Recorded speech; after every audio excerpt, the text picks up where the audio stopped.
আমার উপরে হামলা করা হচ্ছে। তো এই যে ওনারা যে আগে প্রথমে আওয়ামী লীগ থাকে, কয়দিন পরে আবার নেতাদের হাত ধরে এসে আমাদের নানাভাবে হুমকি দেয়, কেন এরকম হবে? এখানে কি আইন আদালত নাই? কর্ণফুলী উপজেলা আওয়ামী লীগ নেতা মাহবুব আলমের নেতৃত্বে তার সহযোগী আবু তাহের কর্তৃক দলবল নিয়ে বাড়ি দখল চেষ্টা ও মিথ্যে অভিযোগ দিয়ে হয়রানির প্রতিবাদ জানিয়ে সংবাদ সম্মেলন করেছে আগ্রাবাদ অ্যাক্সেস রোডস্থ রহমানবাগ আবাসিকের বাসিন্দা শামসুন নাহার ভূঁইয়া।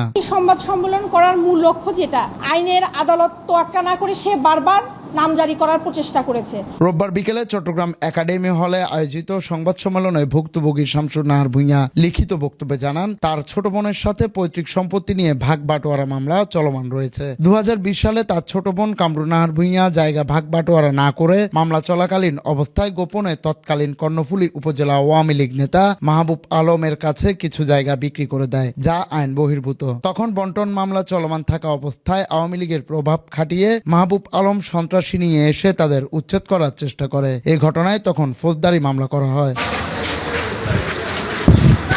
বারবার সে আমার বাসায় আমার বাচ্চা সহকারে আমাদের যা সমস্ত ভাড়াটি আছে তাদের সাথে দুর্ব্যবহার করে। আমি পুলিশ পরিদর্শকের কাছে বারবার এদের বিরুদ্ধে আমি নালিশ করছি। ভুক্তভোগী আরো জানান, সবশেষ গত 24 এপ্রিল আগ্রাবাদ ভূমি সার্কেল অফিস থেকে সার্ভেয়ার সরেজমিনে তদন্তে আসলে মাহবুব আলমের সহযোগী আবু তাহের দলবল নিয়ে পুনরায় জোরপূর্বক বাড়িতে ঢোকার চেষ্টা করে এবং নানান ভয়ভীতি দেখিয়ে হুমকি প্রদান করেন। পরে স্থানীয় এলাকাবাসীর প্রতিরোধের মুখে সে স্থান ত্যাগ করে পালিয়ে যায় এবং সত্য গোপন করে হালিশহর থানায় তাদের নামে মিথ্যে অভিযোগ দেয়। সংবাদ সম্মেলন করার মূল লক্ষ্য যেটা, সেটা হচ্ছে মাহবুব আলম যে আওয়ামী লীগের দোসর হিসেবে পরিচিত, ফ্যাসিস্ট সরকার গেলেও তার যে দোসররা এখন তো যায়নি, তারা বিভিন্নভাবে সে এত কিছু আমাদের যে মামলা চলমান আছে তার বিরুদ্ধে একটা নিষেধাজ্ঞা আছে, তারপরও সে নিষেধাজ্ঞা তোয়াক্কা না করে আইনের আদালত তোয়াক্কা না করে সে বারবার নামজারি করার প্রচেষ্টা করেছে।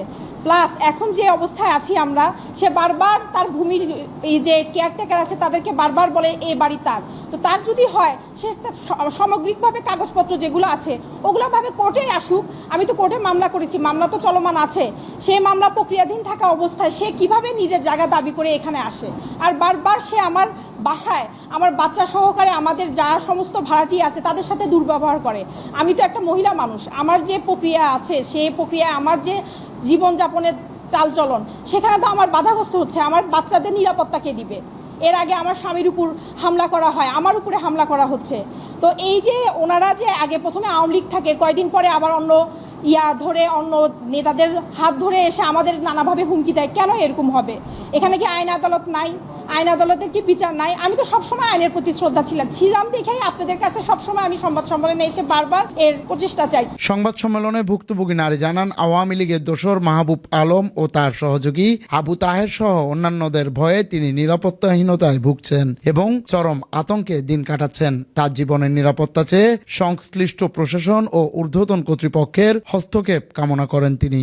আমি দেশের প্রধান যে উপদেষ্টা সে সহকারে আমাদের যে বিজ্ঞ যত আইনের যত প্রশাসনিক যে কর্মকর্তারা আছে তাদের কাছে আমি বারবার দৃষ্টি আকর্ষণ করছি, আবারও করছি, আমার নিরাপত্তার সাথে আমাদেরকে নিরাপত্তা দেওয়া হোক এবং আইনের সুষ্ঠু বিচার হোক।